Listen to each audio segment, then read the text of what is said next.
There's so much that I could talk about language and law and the Bible, especially the misinterpretations in language and scripture.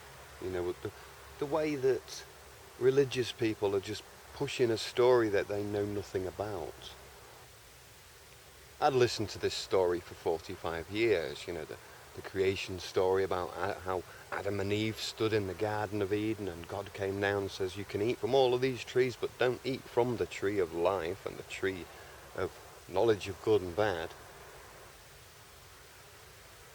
And there in our minds is like an apple, but when you actually sit down, and when I sat down and picked up a Bible, a book of books, and began to just read for myself, casting away what everyone else had said as if they were talking about a different book, kind of realised that that wasn't the story. And that all of these people had been taking a second-hand view of the book itself, This kind of makes me angry.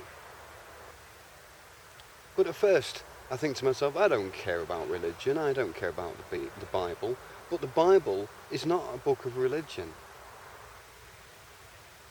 It's a book that I consider to be filled with encrypted wisdom and law, and it's a trick. And until we read from our hearts, until we connect each to himself and herself, we can't overcome that trick. That trick is a covenant. People want to deny it and say, oh, there is no God and all of this lot, but we have a 7-day week, we have money, we have all of these things. I could tell so many stories about modern day society that just link up with aspects of the Bible in all regards.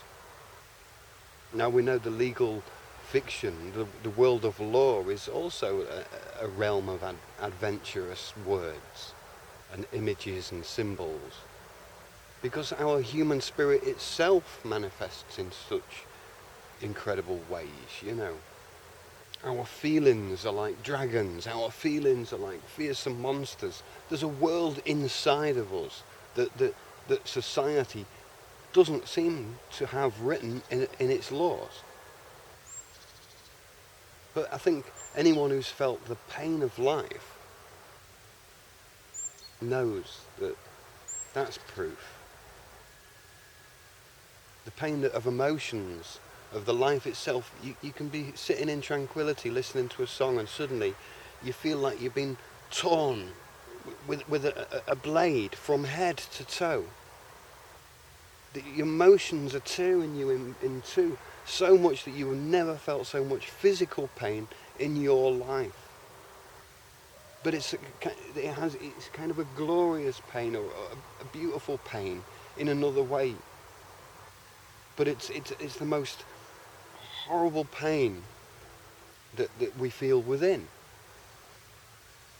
Now, if that isn't proof of the depictions and the images and translations that we need to take care of in legislation, in literature, in the works that we create on a paper, solid world that knows no feelings. We need to transfer human emotion into stone and then back again. So when you turn that stone back into your inspirations, don't take the weight of the stone. It has to be yours. It has to be your interpretation. If you even agree with something, it's still not your interpretation until you cannot swap it, until it's life and death to stick by your own interpretation, because you have the proof, the physical pain that you endure. And if you haven't felt a particular kind of pain of like missing a loved one, or injustice, or being cast out, if you don't know that pain, there's no descriptions for it.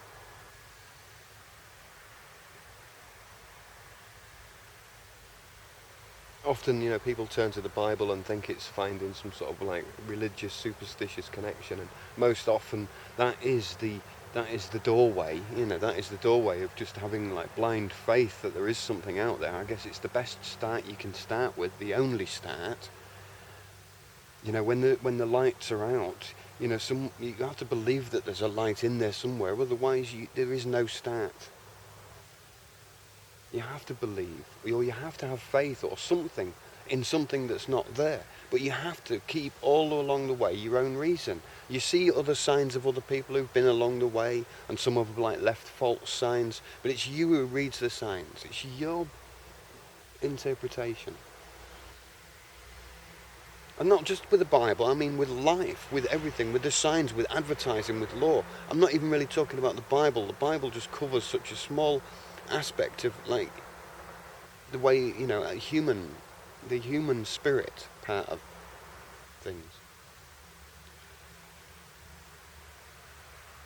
But, I would like to...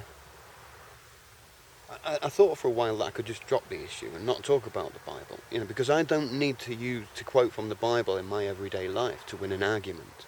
Even though there's a lot of good information in the Bible and Jesus says some fantastic things, I'm very, very reluctant to ever quote from the Bible unless it's a conversation where it's about religion or spirituality or Bibles or whatever.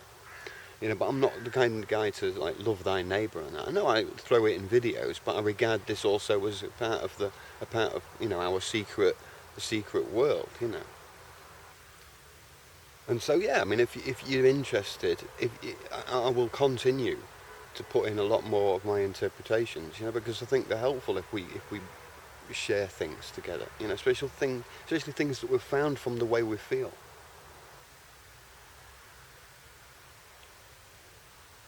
Yeah.